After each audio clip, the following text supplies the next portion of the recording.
Hey everybody, Jake Davis, BTM Manufacturing ISCO Incorporated. It is Tuesday morning and we are just 4 days away from our bed build on Saturday, May 4th, right here at ISCO Incorporated. 8:30 a.m. registration starts, and we're looking to build around 120 beds, hopefully more. So that's where I'm challenging you guys. First and foremost, this is going to be a rain or shine bed build. We've got a tent that'll be in place as plan B if needed. Cover all of us. We'll be able to stay dry.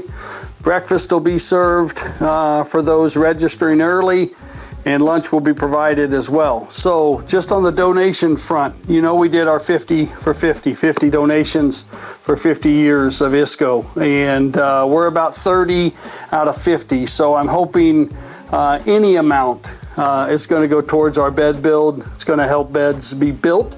So if you feel it in your heart, please donate and help us reach that goal of $30,000. We are so grateful of the support we received and are looking forward to a great day. So thank you all for your time, and I hope you have a great week. We'll see you on Saturday.